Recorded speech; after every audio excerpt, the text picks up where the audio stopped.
ეს სფერო ესთეტიკური გინეკოლოგია მხოლოდ იმ ტაბუს და გამოიყო დახურული, რაც არსებობდა, ხო? როდესაც ყურადღებას არ აქცევენ ქალბატონები ამას წლების განმავლობაში, შეიძლება მოხდეს პროლაპსი. არასრულფასოვანი სქესობრივი აქტი ერთხელ, ორჯერ, სამჯერ უკვე საბოლოო ჯამში პრობლემაში გადაიზრდება. ჯაჭვურად არის მიბმული. მხოლოდ ესთეტიკური თვალსაზრისით არ უმჯობესდება, ფუნქციური თვალსაზრისითაც გაუმჯობესება ხდება ცხოვრების ხარისხის. დაახლოებით რამდენი ქალი იტარებს საშოს გამაახალგაზრდავებენ ან გამაჯანსაღებელ პროცედურას. მცირე ინვაზიური ბევრი ჩარევა გაჩნდა, რაც ნაკლებ რეაბილიტაციას მოითხოვს. უფრო კარგად ავხსნათ ლაბიოპლასტიკის სიმარტივე, მოდი ასე ვთქვათ. მცირე ინვაზიურ ჩარევებს აქვს თავისი პერიოდი, რამდენიმე წელი. შარდის შეუკავებლობის დროს ძაფი ახსენეთ ერთ-ერთი მეთოდი. ძალიან დიდი დისკომფორტია ქალბატონებისთვის, შარდის სტრესული შეუკავებლობა. ურჩევთ თუ არა ამ ტიპის პაციენტებს ჩაიტარონ მაგალითად ვაგინოპლასტიკა ან ლაბიოპლასტიკა. ვაკეთებთ საშოს პლაზმოლიფტინგს, შედეგი ძალიან კარგია. და პროცედურა მარტივია? ძალიან. რამდენი ხანი გრძელდება? გაუტკივარებაც კი არ სჭირდება. თავდაჯერებულობის ხარისხიც, ცხოვრების ხარისხსაც იმდენად უცვლით. და ამ დროს მარტო ქალი კი არ ზარალდება, ოჯახი ზარალდება, წყვილი ზარალდება. გადაცემის სპონსორია მკვდარი ზღვის ბუნებრივ მინერალებზე დამზადებული ბრენდი აჰავა. კანის მოვლის მსოფლიო ბრენდი ავერსისგან.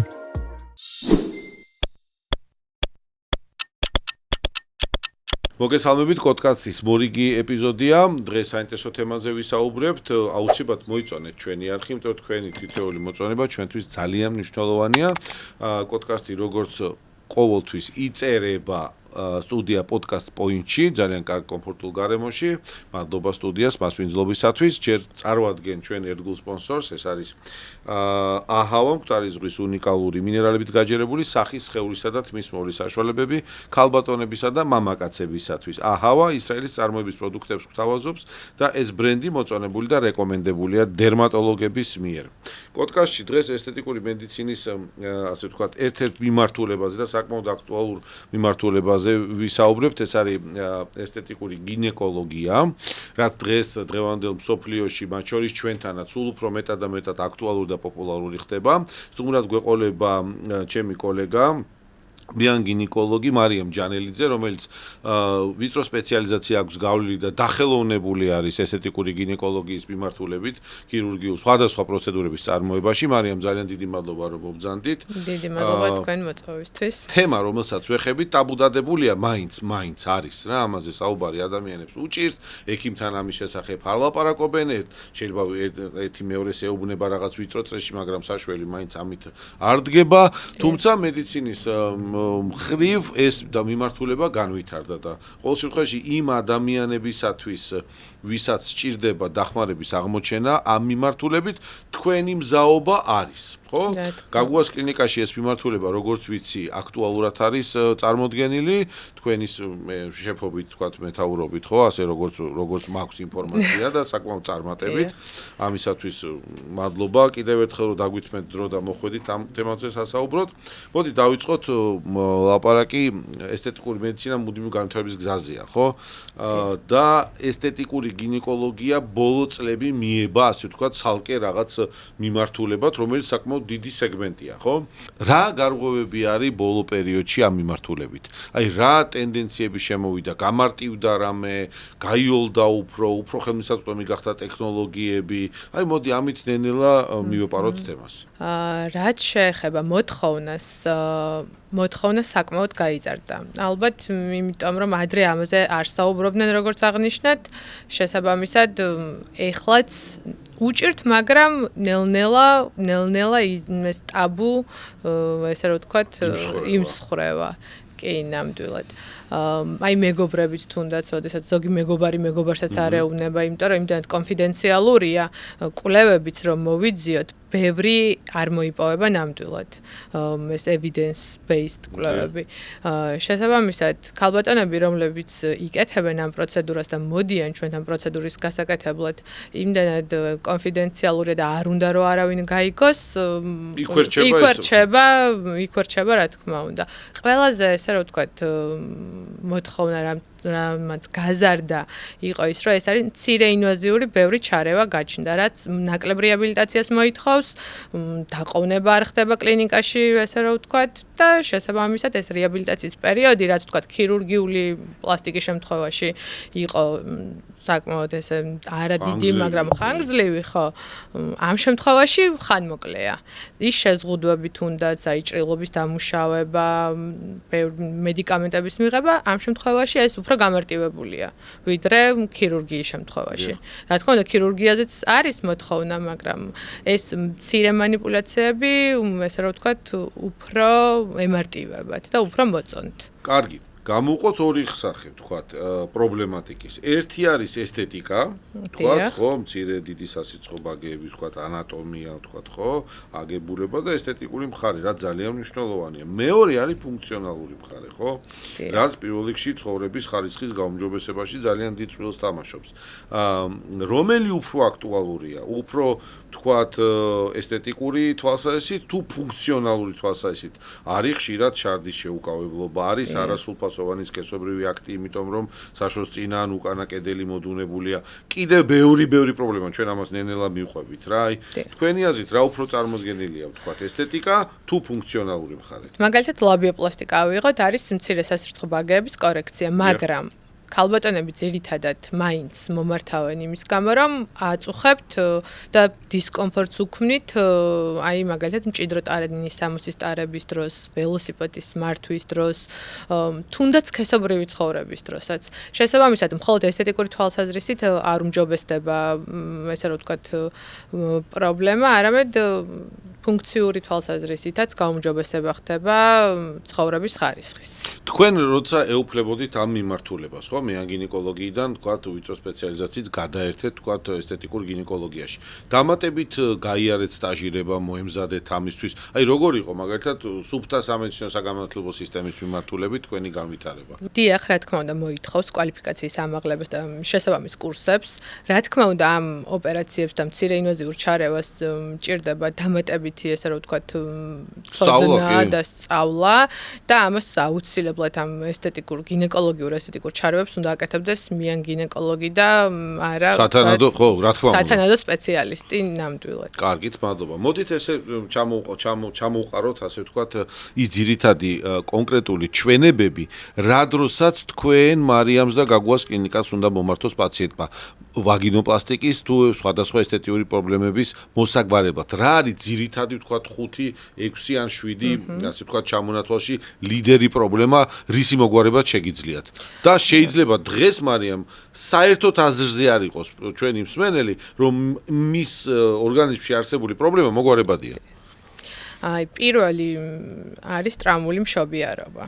ქალი, რომელიც ერთჯერ მაინც არის ფიზიოლოგიურად ნამშობიარები, მისი საშო და აღარ უბრუნდება პირვანდელ მდგომარეობას. შემდეგ უკვე წლების შემდეგ საშოს კუნთები ნელ-ნელა იწყებს დაწევას. იქ ესტროგენის ნაკლებობა არის და ბევრი სხვა მიზეზის სქესობრივი კონტაქტი აღარ არის ისეთი სასიამოვნო, როგორც ვთქვათ, მანამდე იყო.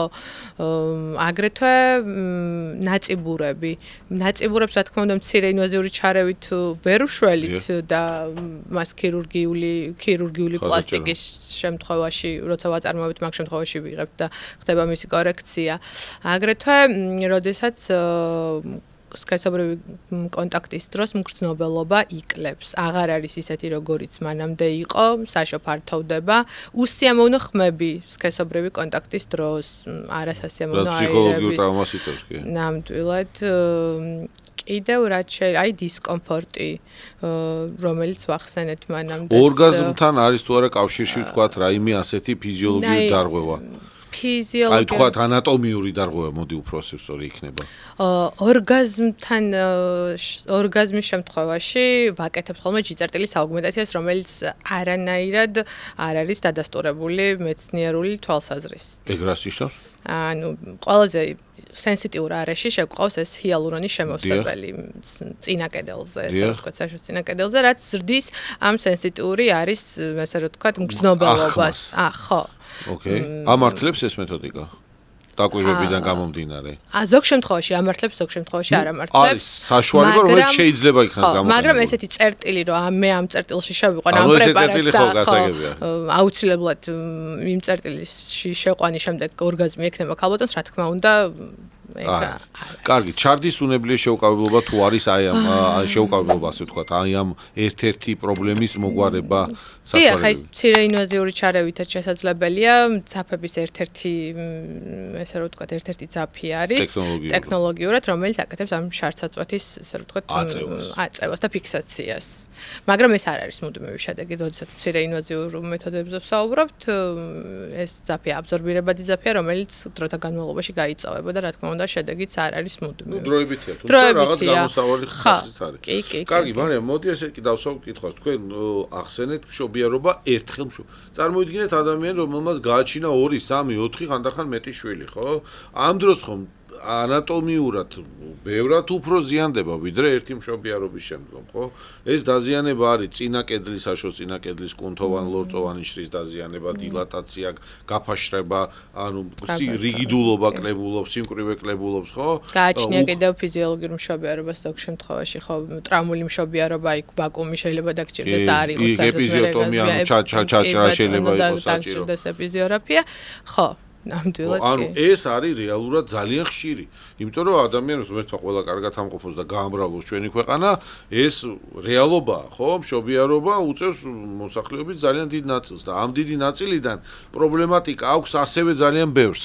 აი რისი კითხვა მინდა თქვენთან მაგალითად გაგუას კლინიკაში წელიწადის განმავლობაში ან თქვათ ნახევარი წლის განმავლობაში დაახლოებით რამდენი ქალი იტარებს საშოს გამაახალგაზრდავებელ ან გამაჯანსაღებელ პროცედურას დაახლოებით აი დაახლოებით გეტყვით ჩვენ ესე რომ ვთქვათ ჩვენს კლინიკაში მთელი საქართველოს მასშტაბით როგორც მოგეხსენებათ ყველაზე მეტი ფიზიოლოგიური მშობიარობა გენიალური ნამდვილად შესაბამისად ეს პაციენტები რომლებიც ჩვენთან მშობიარობენ და ფიზიოლოგიური მშობიარობის შემდეგ მოგმართავენ რა თქმა უნდა ბევრია სხვებთან შედარებით იმიტომ რომ მომართვიანობაც თქვენივე კონტინგენტი ბრუნდება თქვენთან ხო დიახ ну ეს ციფრს ვერ დაგისახელებს ნამდვილად მაგრამ ბევრია კი კარგი მოდი დავიწყოთ ძირითადი პროცედურებიდან რომელიც თქვა იწარმოება ერთ-ერთი ჩივილი რომელიც შეიძლება ასაკთან ერთად გამოვლინდეს არის ვაგინალური სიმშრალე ხო ერთ-ერთი გამოწვეული პრობლემების გამომწვევი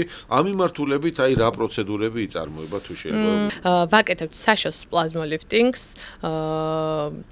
ვაცენტრიფუგებთ სპეციალურ სინჯარებში საკუთარ ქსოვილს დიახ და ხდება დატენიანება ღრმა დატენიანება ქსოვილების რასაც ესე რომ ვთქვათ დიდი ხანგრძლივი წლები არა აქვს შედეგი და 18 თვეში ორჯერ მაინც სჭირდება გამეორება თუმცა შედეგი ძალიან კარგია და პროცედურა მარტივია ძალიან რამდენი ხანი გრძელდება გაუტკივარებაც კი არ სჭირდება დაახლოებით 10-15 წუთი რეაბილიტაცია პლაზმოლიფტინგს ესე არა აქვს ინსულინის ესე რომ ვთქვათ შპრიცით გარკვეულ ადგილებზე იგივე ტექნოლოგია გამოიყენება კი ზუსტად ეგრეა ძალიან კარგი მოდით ახლა თუ შეიძლება გითხარით შარდის შეუკავებლობის დროს ძაფი ახსენეთ ერთ-ერთი მეთოდი თქვათ კიდე რა პროცედურებს აწარმოებთ დაუშვათ როცა არის ეს ახალგაზრდა ასაკობრივ ჯგუფში ეს ხშირია სამწუხაროდ აქ არ არის ასაკთან კავშირი ხო პირდაპირ შეიძლება 30 წლის ასაკში ქონდეს ადამიანს ეს პრობლემა ხო ან იგივე თუნდაც უკანა კედლის ატონია ხო როცა რექტოცელია აი მაგ მომენტებში მცირე ინვაზიური ჩარევებიდან რას თავაზობთ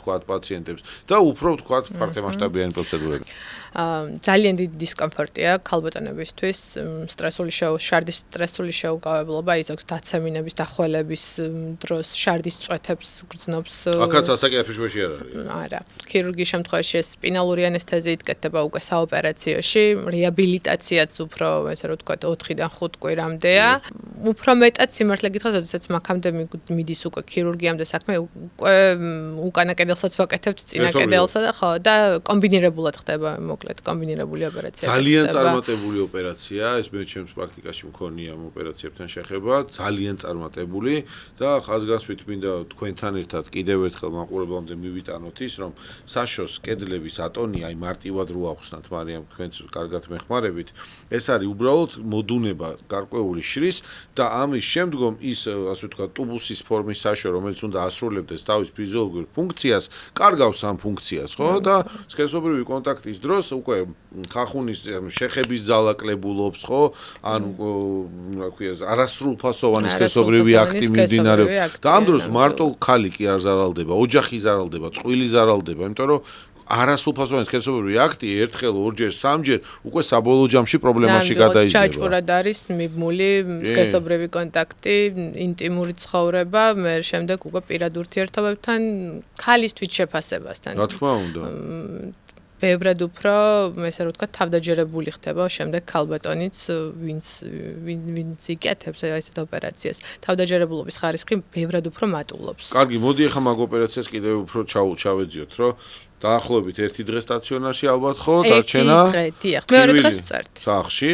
მარტივი ჰიგიენის წესების დაცვა, თქვათ 1 თვის განმავლობაში მოვლა და 1 თვის მერე პრინციპში ადამიანი უბრუნდება თუ არა ჩვეულ ცხოვრების რეჟიმს. აბსოლუტურად კი. და ამავდროულად არათუ ჩვეულ ცხოვრების რეჟიმს იბრუნებს იმ დანაკარგს, რაც ჩვეულებრივად ფიზიოლოგიურად ჯანსაღად ცხოვრების საშუალებას აძლევს. შესანიშნავია. ჩვენ ყოველთვის ვცდილობთ რომ ავხსნათ დეტალურად ეს ყველაფერი, იმიტომ რომ ამ პოდკასტის საშუალებით შეიძლება სრულიად შემთხვევით მოსმენის შედეგად წეღანაც აღნიშნეთ ეგ ადამიანმა მიიღოს სწორი გადაწყვეტილება და დროულად მიმართოს ექიმს, ხო? და რაღაცა არ გადადოს ეს მარტივი თუნდაც მოსაგვარებელი პრობლემა შორეული მომავლისთვის. კიდე რა ტექნოლოგიებს იყენებთ? აპარატურული ტექნოლოგია. მოდი შევეხოთ ამასაც. გაგვას კლინიკაში თუ გაქვთ დამატებით, თქვათ, აი რაღაცა ლაზერული თემები არის იქა. ჩვენს კლინიკაში არის დგას ფოტონას აპარატი. და აპარატურული, ესე რომ ვთქვათ, გაახალგაზრდავებაც ხელმისაწვდომია. რა დროს გამოიყენება მაგალითად ეს გაახალგაზრდავება, როცა ამ ტიპის დაზიანებები არ არის? მარტივ დაზიანებებზე აქვს საუბარი. აპარატურულ გაახალგაზრდავებას გულისხმობ. კარგი, მოდი ახლა შევახოთ ფინანსურ თემებსაც რა. მივცეთ ჩვენს მაყურებელს საშუალება, რომ მოემზადოს სიტყვაზე თქვენთან მოსასვლელად. რა ჯდება მაგალითად მცირე ინვაზიური პროცედურები? დაახლოებით ჩვენ არ გვინდა ზუსტი თანხების დასახელება და სულაც არა ჩვენი მიზანი რომ რაღაც ფინანსებზე ვისაუბროთ. ან რა დაახლოებით რა თანხებში არის აი სრულფასოვანი წინაუკანა კედლის, ანუ ვაგინოპლასტიკის წარმოება. მცირე ინვაზიურსაც შეეხება დაახლოებიდან 1000-დან 1700 ლარამდე მერყეობს მცირე ინვაზიური ვაგინოპლასტიკის ფასი. აბსოლუტურად ნორმალურია. დიახ. ამ მასშტაბის შედეგებისთვის, რასაც ეს პროცედურები იძლევა, ძალიან ნორმალურია და უფრო გაფართოებული ქირურგიული მხარდაჭერა. გაფართოებული 2000 ლარამდე. სულ ეგ არის, ხო? ახლა ჩვენი კლინიკა საკმაოდ ესე რომ ვთქვათ, ისე არის ადაპტირებულია ნამდვილად ქართულ რეალობასთან. ეს ქართულ რეალობასთან. ძალიან კარგი. მაყურებელს აუცილებლად უნდა შევახსენოთ ჩვენი სპონსორი, თქვენის ნებართვით, აჰავა, მკვდარი ზღვის უნიკალური მინერალებით გაჯერებული სახის სხეულისა და თმის მოვლის საშუალებები წარმოდგენილია. როგორც ყოველთვის პოდკასტის სტუდიის მაგიდაზე აჰავას პროდუქცია, მოვლის საშუალებები ისრაელიდან აჰავა საკუთარ პროდუქციას თავზობს როგორც ქალბატონებს, ასევე მამაკაცებს. ეს ბრენდი სრულიად ორიენტირებულია ეფექტურობასა და გამოყენებისას შედეგი გამოკვეთილად თვალსაჩინოაო. ასეა თურმე. შეგახსენებთ, რომ აჰავა, ისა ჩვენ პოდკასტმა ბინა დაიდო პოდკასტ პოინტში, სადაც ძალიან კარგი გარემოა და მე მგონი მარიამის დამეთანხმება, საკმაოდ კომფორტულ გარემოში იწერება ჩვენი კასტი. მოდი შემდეგი კითხვა. რა საფრთხეებს შეიცავს საშოს კუნთების მოდუნება. როდესაც ადამიანი არ აქცევს ყურადღებას, არის პრობლემა ცისტოცელე, რექტოცელე, ანუ წინა კედლის და უკანა კედლის მოდუნება, დაწევა და არ აქცევს ყურადღებას. აი, არ აინტერესებს. როგორი სახის პროგრესიით შეიძლება განვითარდეს აღნიშნული პრობლემატიკა. ყველაზე, ესე რომ ვთქვათ, ცუდი და ესე რომ ვთქვათ, როდესაც ყურადღებას არ აქცევენ ქალბატონები ამას წლების განმავლობაში, შეიძლება მოხდეს პროლაპსი. აუხსნათ თუ შეიძლება გამოვარდნა, ესე რომ ვთქვათ, საშვილ კედლების და ზოგ შემთხვევაში ანუ სხეულს გარეთ ვთქვათ დაშვება. დიახ, და ყოლია სამწუხაროდ ეგეთი პაციენტებიც არც თუ ისე ცოტაა. სამწუხაროდ, როცა არ აქცევენ ყურადღებას, ეს წლების განმავლობაში მიდის დამაგრებას ზოგი ვინცაც არ აქვს, ესე რომ ვთქვათ, საჭირო ცოდნა თუ გამოცდილება ხო არ არის ინფორმირებული, ყოლია ისეთი პაციენტებიც, რომლებიც რაღაცნაირად დამაგრებასაც ახდენენ, რომ ოღონდ არ ხო, ეს ძალიან იშვიათია, ეხლა მე რასაც ვამბობ, მაგრამ ხო, ყველაზე ცუდი ვარიანტი და ყველაზე ესე რომ ვთქვათ, საბოლოო წერტილი ეს არის. რომ შეიძლება მოხდეს ყელის გარდა პროლონგირებაც იყოს. იმისა, რომ მთელი ამ ცხოვრების მიმდინარეობისას იქ არის მუდმივად მიმდინარე პრობლემატიკა, ხო? კარგით, მოდით თქვენ ახსენეთ დასაწყისში ლაბიოპლასტიკა. ეს არის უფრო ესთეტიკური თვალსაზრისით პირობითად, თუმცა ფუნქციონალურადაც პრობლემატიკა. უფრო კარგად ავხსნათ ლაბიოპლასტიკის სიმარტივე, მოდი ასე ვთქვათ, რომ ლაბიოპლასტიკა არის ოპერაცია, რომელიც მცირე სასიცხო ბაღების ანატომიური თავისებურების, ვთქვათ, ჰიპერტროფიის დროს, ვთქვათ, ლორწოვანის ჰიპერტროფიისას, ან თავისთან პირობითად ანატომიურად ასეთი მოცულობის დროს ვახდენთ მის რედუცირებას. რა ტიპის ოპერაცია, რამდენად მარტივია და რამდენად სწრაფად უბრუნდება ადამიანის შეუცხოვრებას? ორნაირად ვაკეთებთ, ესე რომ ვთქვათ, ერთი არის, როდესაც საოპერაციო შეკეთება, ვთქვათ, თუ პაციენტს აქვს იმის შიში, რომ ადგილობრივი გაუტკივრებით არ გაკეთდეს, მაგ შემთხვევაში ვაკეთებთ ხოლმე საოპერაციოში, მაგრამ ძირითადად მაინც ამბულატორიაში ვაკეთებთ და ამბულატორიულად ხდება ამ ოპერაციის წარმართვა, ადგილობრივი გაუტკივარებით.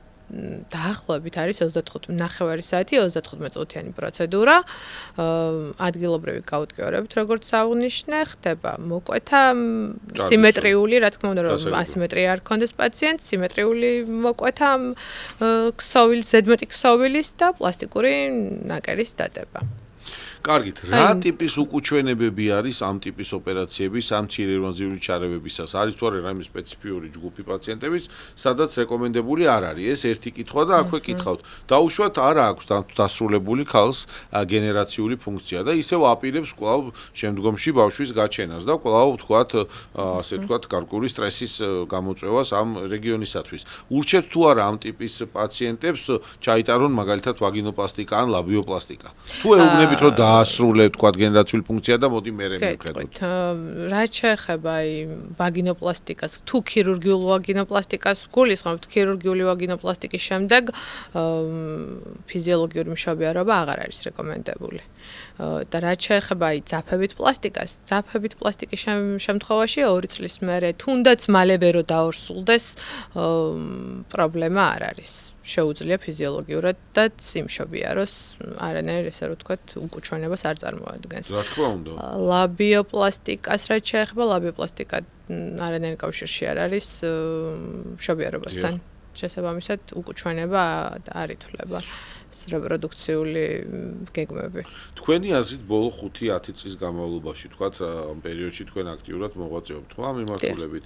სოციალური მედიის ტენდენციები ახდენენ თუ არა ზეგავლენას მომართვიანობაზე, ანუ გაპოპულარულდა თუ არა ეს პრობლემატიკა და გამარტივდა თუ არა მომართვიანობა, რა საკვირდებით? აბა თავისუფლდება ხალხი ამ პრობლემას? ნელ-ნელა, თუმცა, რა თქმა უნდა, ჩვენ ხო ვაკვირდებით, აი, როდის დავიწყეთ და რამდენი პაციენტების ზრდის სტატისტიკას, რა თქმა უნდა, გაიზარდა. ეს არ არის, რა თქმა უნდა, ისეთი ტემპი, რომ აი სტატისტიკურად ესე ავიდეთ, შევიდეთ, მაგრამ ხო კი, ნამდვილად, როცა დავიწყეთ ამდენი, ცნობიერება იყო დაბალი. შესაბამისად, ეხლა უკვე საუბრობთ, ექიმებიც აღარ ვერიდებით ამ თემაზე საუბარს და უფრო მეტად, ესე რომ ვთქვათ, მეტი ინფორმაციულობისთვის ვიდეოებსაც ვწერთ, რომ იქნებ ეცნოთ რომელიმე სიმპტომი, რომელიმე, ესე რომ ვთქვათ, ჩივილი და მოგმართონ შესაბამის ექიმს. ძალიან კარგი. გარკვეული პრობლემის მოსარკვევად. ძალიან კარგი. მარიამ, რა რჩევებს მისცემდით ქალბატონებს თქვენ, როგორც მეან გინეკოლოგი და ესთეტიკური გინეკოლოგიის მოქმედი სპეციალისტი? მე ესეთ რჩევას მივცემდი, რომ თუ პრობლემა გააქვთ და თუ გააქვთ რაიმე ჩივილი, რისი მოგვარებაც გინდათ, არ არსებობს, ესე რომ ვთქვათ, რაიმე პრობლემა, რის მოგვარებაც არ შეგვიძლია, ან რაიმე გზა არ ვიპოვოთ მის აღმოსაფხრელად. პლუს ამას ეს პროცედურები, ეს ძალიან მოწყვლადი ჯგუფია ეს ქალბატონები. შესაბამისად, რეალისტური მოლოდინები მათთვის ძალიან მნიშვნელოვანია და ისეთ რამეს არ უნდა დაუპირდეთ, თქვათ, როგორიც შეიძლება შედეგი არ დადგეს. რაც იცრუეა სინამდვილეში და შეიძლება დაიჯეროს ადამიანმა და სულიად სხვა მოლოდინი კონდეს. ხო, რეალისტური მოლოდინები. რაც თავდაჯერებულობის ხარისხსაც, ცხოვრების ხარისხსაც იმდენად უცვლით, რომ ნამდვილად ღირს ეს ყველაფერი, რომ მათი ცხოვრების ხარისხი, ესე რომ ვთქვათ, გაზარდნონ. მე მაინტერესებს უბრალოდ ქალი კაცი ერთად თუ მოდის და თქვა ამ პრობლემაზე ერთად უსაუბრობენ. ერთად არ უსაუბრიათ. ნამდვილად, მაგრამ ძირითადად ცალკე მოყოლილა პაციენტს მისი პარტნიორი, თუმცა ხო, ანუ თავს მხოლოდ, იკავებენ გასაგები. ჩვენ გვაქვს ესეთი რუბრიკა მითები და რეალობა და ახლა მოდი დავამსხვრიოთ ზოგიერთი მითი თქვენთან ერთად. მითი პირველი. ესთეტიკური გინეკოლოგიური პროცედურები მხოლოდ სექსუალური ცხოვრების გასაუმჯობესებლად კეთდება, ასეა თუ არა? არა, მითია, მხოლოდ. რა თქმა უნდა, არა მხოლოდ. არა მხოლოდ. იქ უამრავი რამ ჩამოვთვალეთ ჩვენ უკვე ის გამოც ეს პროცედურები კეთდება. მითი ნომერი 2. ვაგინალური გაახალგაზრდავება აუცილებლად მოითხოვს ხანგრძლივ ქირურგიულ ჩარევას და ნარკოზს. მითია ესეც ნამდვილად. თქვენ ესეც აღნიშნეთ და მადლობა ამისათვის, ანუ ადგილობრივი ანესთეზია ერთი დღე დაყოვნება შეიძლება სრულიადაც ამბულატორიულად გაკეთდეს ეს პროცედურა და უმოკლესი რეაბილიტაცია. მაქსიმუმ თუ ქირურგიულ ჩარევაზეა საუბარი, ერთი დღე მინიმალური ინვაზია და ერთი თვე თუ სერიოზული, თქვათ, შედარებით მასშტაბური ჩარევა გაკეთდა, ხო? მითი ნომერი 3. მშობიარობის შემდგომი ყველა ცვლილება, ტრავმა, დეფორმაცია, მოდუნება დროთა განმავლობაში თავისით აღდგება. მითია ნამდვილად თავისით ყველა ცვლილება ვერ აღდგება. მოდი ამას ჩაუბრმავდეთ. დაუშვათ გავიდა მშობიარობიდან ერთი თვე. ან დაუშვათ მოდი მივცეთ მეტი დრო, თქვათ 6 თვე. და პრობლემატიკა მოდუნებული კედლების, თქვათ უნებლიე შარდვის, თქვათ არასრულფასოვანი სქესობრივი აქტის დგას. ეს ხო აღარ ალაგდება. არა, თუ დგას ეს პრობლემა, რა თქმა უნდა, შესაძლებელია, რა თქმა უნდა, ვარჯიშით, კეგელის ვარჯიშით რაღაცები მოვაგვაროთ და ხელი უბრალოდ შევუშალოთ ამ პროცესის გაღრმავებას, მაგრამ ისე რომ აღმოვფხრათ თუ ეს პრობლემები გვიდგას დღის წესრიგში, ესე რომ ალაგდეს ყველაფერი თავისით, რა თქმა უნდა, არ არის. მიღებულია. მითი ნომერი 4. ესთეტიკური გინეკოლოგია ეფექტურია ნებისმიერ ასაკში, როდესაც ქალი განიცდის დისკომფორტს. ნებისმიერ ასაკში, როდესაც ქალი განიცდის, მითი არ არის, მე მგონი. რეალობა. ანუ მოგვარებადია, კი, გააჩნია. მიუხედავად ასაკისა კი. პირდაპირი კორელაცია კავშირი ასაკთან არ არის. ძალიან კარგი. თუ ქალს პრობლემები აქვს სქესობრივ ცხოვრებაში, ეს მხოლოდ ფსიქოლოგიური საკითხია? მხოლოდ ფსიქოლოგიური საკითხი არ არის. რა თქმა უნდა. აი კიდევ ერთხელ ხაზგასმით თქვენთან ერთად თქვათ. იგივე გაგუას კლინიკაში, სადაც კარგი პირობებია და კარგი გუნდი მუშაობს ამ მიმართულებით, ხო? თუნდაც სხვაგან, როცა ადამიანს აქვს სქესობრივი პრობლემები, ერთ-ერთი მნიშვნელოვანი ფაქტორია ანატომიური სპეციფიკა. ტრავმული იქნება ეს, შეძენილი, მშობიარობის შემდგომი, თანდაყოლილი თუ უბრალოდ ასეთი მდგომარეობა, ერთ-ერთი მნიშვნელოვანი ფაქტორია ანატომია და არა მხოლოდ ფსიქოლოგია და ფსიქოლოგიური განწყობები, ხო? კარგი, შემდეგი მითი, ვაგინალური გაახალგაზრდავების პროცედურების ჩატარების შემდეგ მათი განმეორება საჭიროა ხშირად, ანუ 60 თვეში ერთხელ. მითია თუ რეალობა? არა, მითია, იმიტომ რომ მცირე ინვაზიურ ჩარევებს აქვს თავისი პერიოდი, რამდენიმე წელი. შესაბამისად, არა ყოველთვიური, მაგრამ აი 3 წელიწადში ერთჯერ, როდესაც მცირე ინვაზიურ ჩარევას ვანხორციელებთ, რა თქმა უნდა, კი, მაგრამ არა, ეს არ არის, ესე რომ ვთქვათ, ყოველთვიური პროცესი. მადლობა და ბოლო მითი, საქართველოში ესთეტიკური გინეკოლოგიის პროცედურები სიახლეა და ამიტომ არ არის სანდო. დიახ, ჩვენთან ეს სფერო ახალი განვითარებულია, მაგრამ მაღალი მოთხოვნიდან გამომდინარე და კმაყოფილი პაციენტებიდან გამომდინარე პირველ რიგში, მაღალი სანდოობით სარგებლობთ ნამდვილად ქართულ ბაზარზე. ჩემი რჩევა იქნება ქალბატონებისთვის, რომ თუ აწუხებთ ის პრობლემები, რა პრობლემებზეც ჩვენ ვისაუბრეთ, ტრავმული მშობიარობის შემდგომ გრძნობელობის დაქვეითება, ესე რომ ვთქვათ, ნაწიბურები შორის ის არეში, ტრავმული მშობიარობის შემდეგ ზოგს როგორც აღნიშნეთ, ეპიზიოტომია ჭირდება, გრძნობელობის დაქვეითება ზოგს ანორგაზმი აქვს. ანორგაზმია, რა თქმა უნდა, კომპლექსური პრობლემა და ერთი პროცედურით ვერ მოგვარდება, მაგრამ თავარი არის ის, რომ მოვიდნენ კონსულტაციაზე, დროულად მოხდეს, ესე რომ ვთქვათ, შეფასება პაციენტის, რომ მკურნალობაც და ესე რომ ვთქვათ, მიდგომაც თითოეული პაციენტის მიმართ გვაქვს ინდივიდუალური. და ყველა პაციენტმა მინდა იცოდეს, რომ ეს თავიანთი პრობლემები, რა თქმა უნდა, არის კონფიდენციალური და შესაბამისად თავი არ შეიკავონ კონსულტაციისგან, ან სირცხვილის გამო, ან რაიმე, ესე რომ ვთქვათ, დისკომფორტის გამო, ჩვენს კლინიკაში დახვდებათ ისეთი გარემო, რომ აბსოლუტურად, ესე რომ ვთქვათ, ყველა დისკომფორტი მოეხსნებათ. ძალიან მეგობრული გუნდია. ძალიან კარგი. სად მოვიდნენ, ბარემ, გითხარი, გაგუას კლინიკა დღეს სად არის? მაგალითად თქვენი სივრცე სად არის განთავსებული? გაგუას კლინიკა ის მთავარი ფილიალი არის დიღმის მასივში, ჯავახიშვილის 6-ში და დაგვემატა ახალი ფილიალი ვაჟებ-შაველას 40 ნომერში, დიახ, ამბულატორიული კლინიკა გაგუასი და მოკლედ იქაც შევძლებთ ანუ ვაჟებ-შაველას 40-ში მაგალითად ქალაქის ცენტრში თავისუფლად შეიძლება მოვიდნენ და ამ მიმართულებითაც გაერონ კონსულტაცია. ძალიან კარგი რჩევა იყო, იმიტომ რომ თავს იკავებს ადამიანი კონსულტაციისგან. აქ ხალხი არ არის პირდაპირ ოპერაციაზე შესვლის, ხო?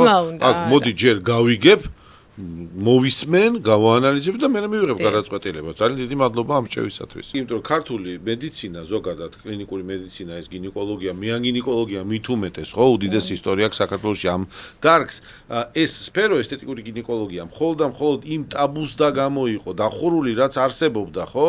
არ იყო თითქოს ეს პრობლემა და ახლა ადამიანმა როცა დაიწყეს ამაზე საუბარი, აღმოჩნდა რომ ეს პრობლემა არსებობს. შესაბამისად, აქ ქირურგიული თუ სამკურნალო манипуляციების წარმოება თავისთავად აპრიორში პრობლემატიკა არ არის. აქ უბრალოდ თემაა თვითონ ახალი და შესაბამისად სიახლე თემის არ განაპირობებს არასანდოობას. ეს უბრალოდ მეტი და მეტი პოპულარიზაციით სარგებლობს, თორე ტექნოლოგიურად სუფასოვანი მხარდაჭერა ხდება ამ პაციენტების, ხო? აბსოლუტურად გეთანხმება. მარიამ ჯანელიძე იყო დღეს ჩემი პოდკასტის სტუმარი. მარიამ, ძალიან დიდი მადლობა. ჩვენ დღეს კიდევ ერთხელ სულ მცირედი ამ პატარა ჩვენი ეპიზოდით შევეცადეთ ცნობიერება აუმაღლოთ იმ ადამიანებს, ვინც სრულიად გაუაზრებლად შეიძლება თავს იკავებს გარკვეული ჯანსაღი ნაბიჯის გადადგმისაგან და წვალობს. ხო, წვალობს სქესობრივ ცხოვრებაში, წვალობს თქვათ ყოველდღიურ ცხოვრებაში, სქესობრივ ცხოვრებაში რო თავი დაანებო, უამრავი დისკომფორტი მოაქვს საშოს პრობლემას, შობიარობის შემდგომ პრობლემებს და ამასთან ასოცირებულ სხვადასხვა პათოლოგიას. რისი მოგვარებაც დღეს საქართველოში შესაძლებელია, ხო? ძალიან დიდი მადლობა. ჩვენი სტუმარი იყო გაგუას კლინიკის მეანგინეკოლოგი, წამყვანი სპეციალისტი ესთეტიკური გინეკოლოგიის მიმართულებით. მარიამს ძალიან დიდი მადლობა და ჩვენ შეგახსენებთ, რომ მოიწონეთ ჩვენი ეპიზოდები, კიდევ და კიდევ ჩავწერთ შემდეგ საინტერესო ეპიზოდებს. ახლა გემშვიდობებით, დროებით, მადლობა, ნახვამდის.